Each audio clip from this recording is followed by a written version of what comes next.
Test 1. This is the IELTS Listening Test. You will hear a number of different recordings and you will have to answer questions on what you hear. There will be time for you to read the instructions and questions and you will have a chance to check your work.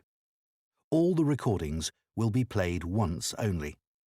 The test is in 4 parts. At the end of the test, you will be given 10 minutes to transfer your answers to an answer sheet. Now turn to Part 1.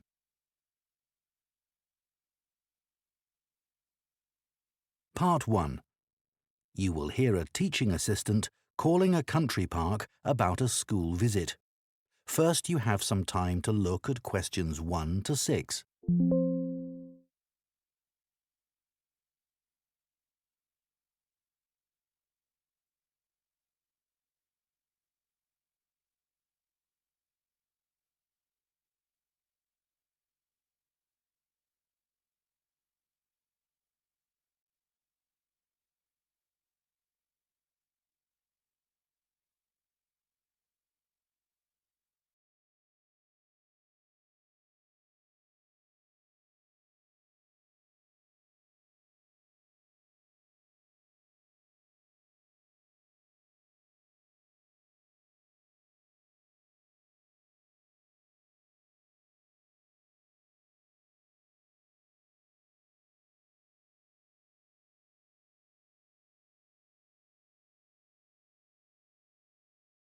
Two of our classes.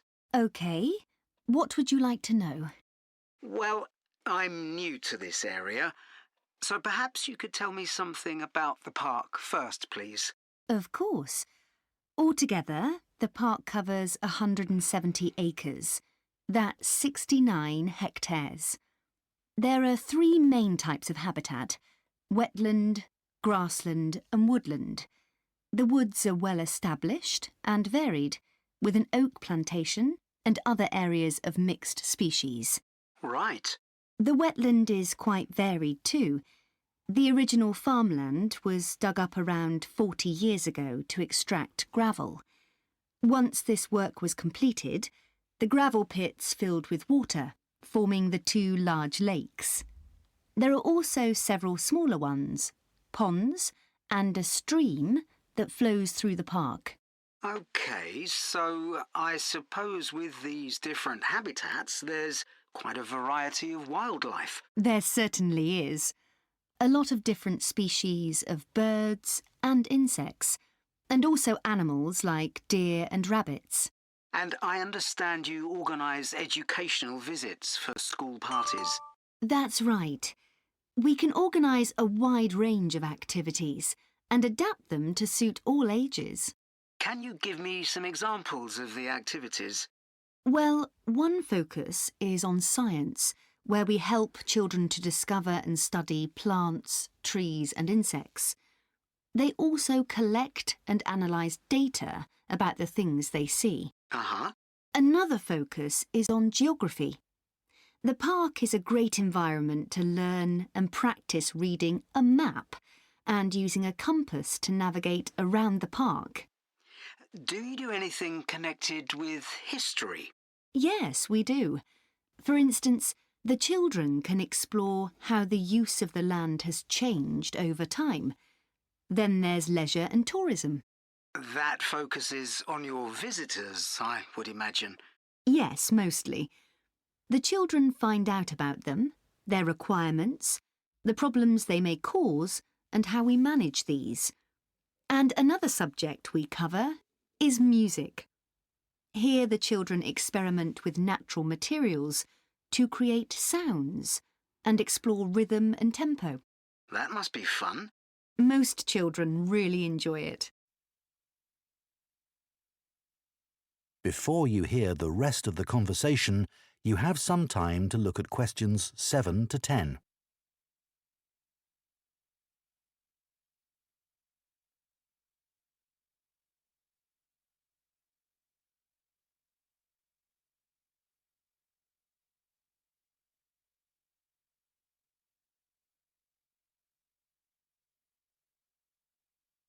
Now listen and answer questions 7 to 10. And of course, all the activities are educational too.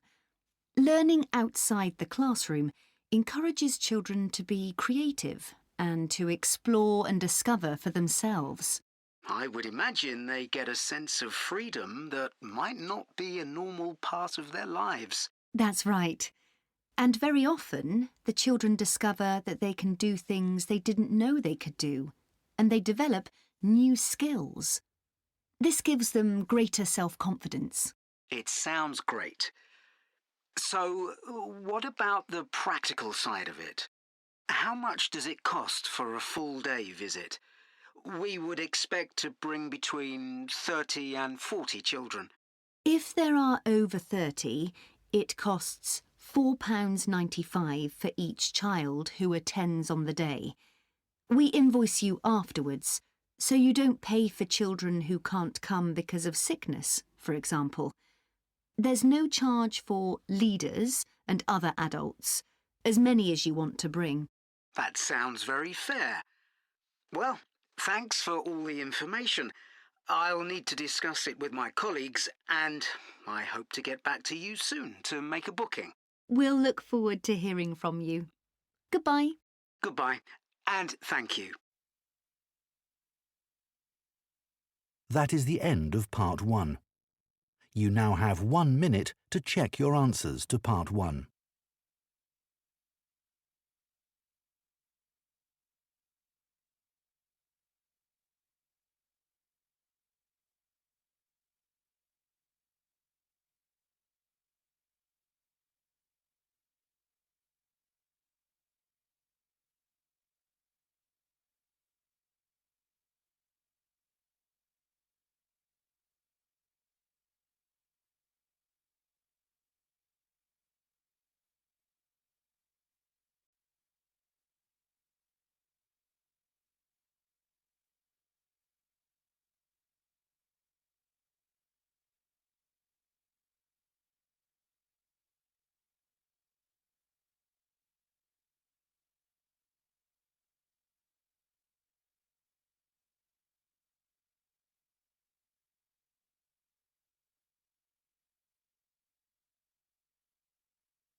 Part 2.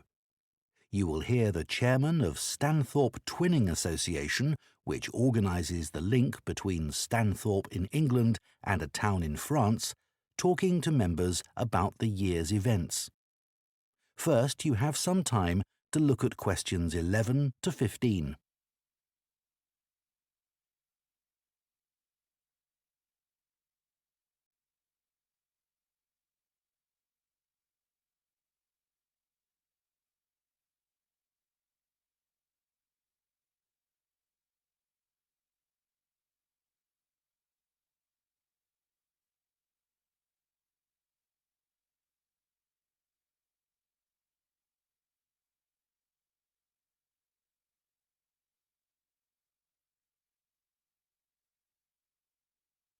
Now listen carefully and answer questions 11 to 15. It's great to see so many members of the Twinning Association here tonight. Since the twinning link between our two towns, Stanthorpe here in England and Malat in France, was established, the relationship between the towns has gone from strength to strength.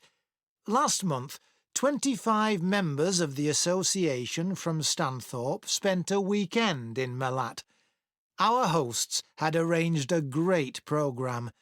We learned how cheese is produced in the region and had the chance to taste the products. The theme park trip had to be cancelled, but we all had a great time on the final boat trip down the river. That was the real highlight. This is a special year for the association because it's 25 years since we were founded. In Malat, they're planning to mark this by building a footbridge in the municipal park. We've been discussing what to do here, and we've decided to plant a poplar tree in the museum gardens. We considered buying a garden seat to put there, but the authorities weren't happy with that idea. In terms of fundraising to support our activities, we've done very well. Our pancake evening was well attended and made record profits. And everyone enjoyed the demonstration of French cookery, which was nearly as successful.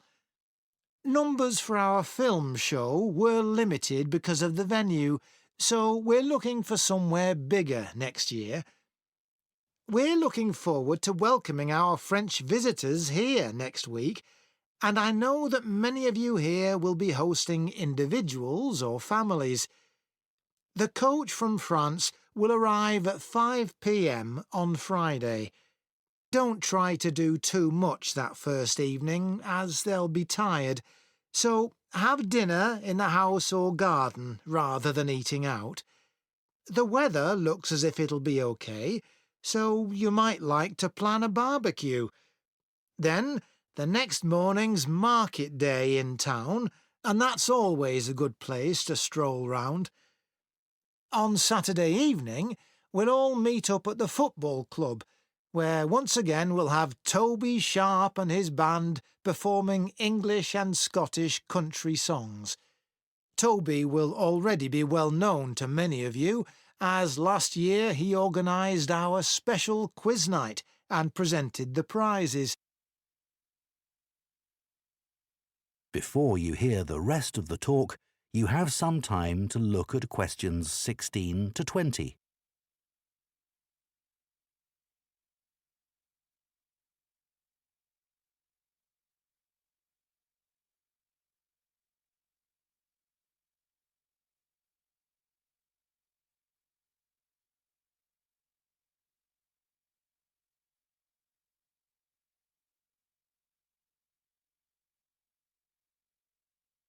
Now listen and answer questions 16 to 20. Now, on Sunday, we'll be taking our visitors to Farley House. You may not all be familiar with it, so here's a map to help you. You can see the car park at the bottom of the map. There's an excellent farm shop in the grounds where our visitors can buy local produce. It's in the old stables, which is the first building you come to. They're built round a courtyard, and the shop's in the far corner on the left. There's also a small cafe on the right as you go in. I know that one or two of our visitors may not be all that mobile. The main entrance to the house has a lot of steps, so you might want to use the disabled entry. This is on the far side of the house from the car park. Children will probably be most interested in the adventure playground. That's at the northern end of the larger lake, in a bend on the path that leads to the lake. There's lots for children to do there. There are a number of lovely gardens near the house. The kitchen gardens are rectangular and surrounded by a wall. They're to the northeast of the house, quite near the smaller lake. They're still in use and have a great collection of fruit and vegetables. The Temple of the Four Winds is a bit more of a walk, but it's worth it. Take the path from the car park and go past the western sides of the stables and the house. Then, when the path forks, take the right-hand path. Go up there with the woods on your left, and the temple is right at the end. There are great views over the whole area. OK, so That is the end of part 2. You now have 30 seconds to check your answers to part 2.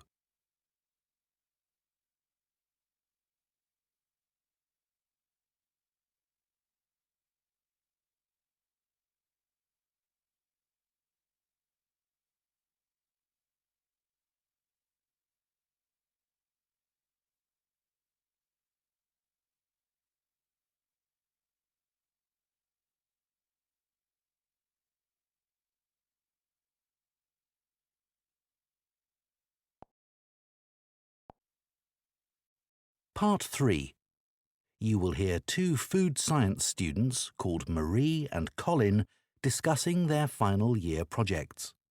First, you have some time to look at questions 21 to 24.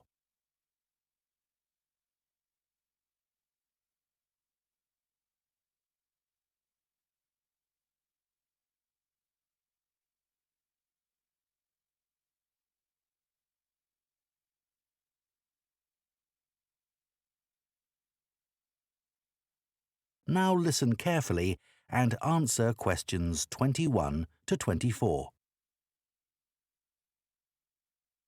I haven't seen you for a bit, Marie.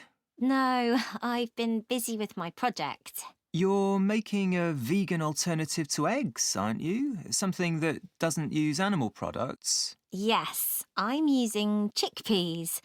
I had two main aims when I first started looking for an alternative to eggs, but actually I found chickpeas have got more advantages. Right. But how about your project on reusing waste food? You were looking at bread, weren't you? Yes, it's been hard work, but I've enjoyed it. The basic process was quite straightforward, breaking the stale bread down to a paste, then reforming it. But you were using 3D printing, weren't you, to make the paste into biscuits? Yeah, I'd used that before, but in this project I had time to play around with different patterns for the biscuits and finding how I could add fruit and vegetables to make them a more appetising colour, and I was really pleased with what I managed to produce. It must have been a great feeling to make something appetising out of bits of old bread that would have been thrown away otherwise. It was. And I'm hoping that some of the restaurants in town will be interested in the biscuits. I'm going to send them some samples. I came across something on the internet yesterday that might interest you. It was a company that's developed touch-sensitive sensors for food labels. It's a special sort of label on the food package. When the label's smooth, the food is fresh. And then when you can feel bumps on the label, that means the food's gone bad. It started off as a project to help visually impaired people know whether food was fit to eat or not. Interesting. So, just solid food? No, things like milk and juice as well. But actually, I thought it might be really good for drug storage in hospitals and pharmacies. Right. And coming back to food, maybe it'd be possible to use it for other things besides freshness, like how many kilograms a joint of meat is, for example. Yes, there's all sorts of possibilities. Before you hear the rest of the discussion, you have some time to look at questions 25 to 30.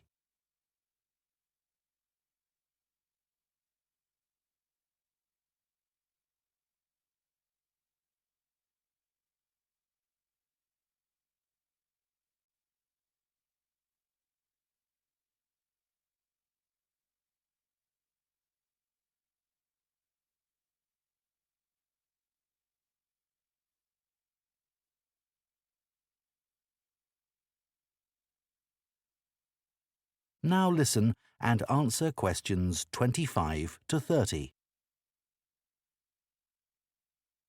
I was reading an article about food trends predicting how eating habits might change in the next few years. Oh, things like more focus on local products. That seems so obvious, but the shops are still full of imported foods. Yes, they need to be more proactive to address that. And somehow motivate consumers to change, yes. One thing everyone's aware of is the need for a reduction in unnecessary packaging.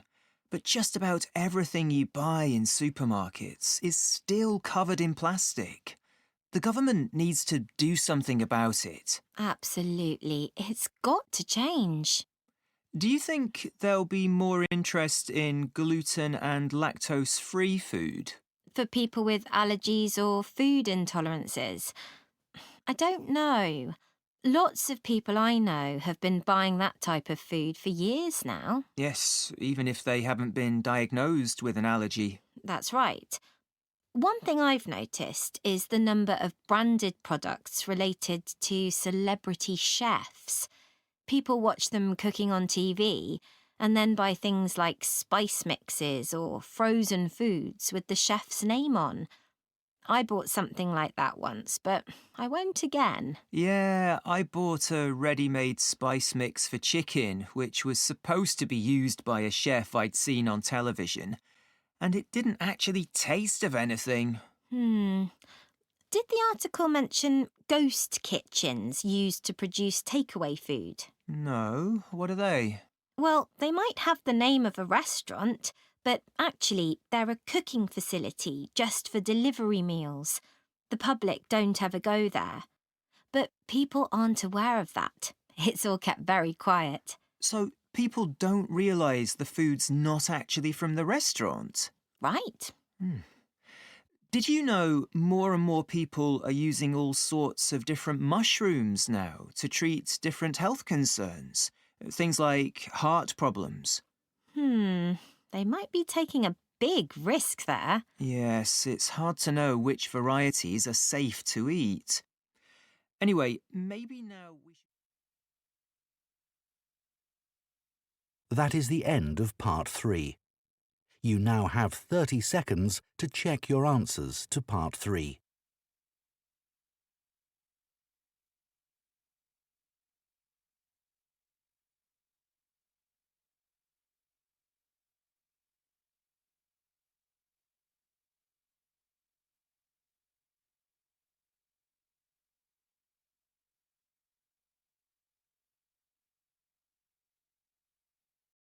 Part 4. You will hear an archaeology student giving a presentation on an important site in Ireland called the Cagey Fields. First, you have some time to look at questions 31 to 40.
Now listen carefully and answer questions 31 to 40. For my presentation today, I'm going to talk about the Cagey Fields in the northwest of Ireland, one of the largest Neolithic sites in the world. I recently visited this site and observed the work that is currently being done by a team of archaeologists there. The site was first discovered in the 1930s by a local teacher, Patrick Caulfield. He noticed that when local people were digging in the bog, they were constantly hitting against what seemed to be rows of stones. He realised that these must be walls, and that they must be thousands of years old for them to predate the bog which subsequently grew over them. He wrote to the National Museum in Dublin to ask them to investigate, but no one took him seriously. It wasn't until 40 years later, when Patrick Caulfield's son, Seamus, who had become an archaeologist by then, began to explore further. He inserted iron probes into the bog to map the formation of the stones, a traditional method which local people had always used for finding fuel buried in the bog for thousands of years. Carbon dating later proved that the site was over 5,000 years old and was the largest Neolithic site in Ireland. Thanks to the bog which covers the area, the remains of the settlement at KG Fields, which is over 5,000 years old, are extremely well preserved. A bog is 90% water, its soil so saturated that when the grasses and heathers that grow on its surface die, they don't fully decay but accumulate in layers. Objects remain so well preserved in these conditions because of the acidity of the peat and the deficiency of oxygen. At least 175 days of rain a year are required for this to happen. This part of Ireland gets an average of 225 days.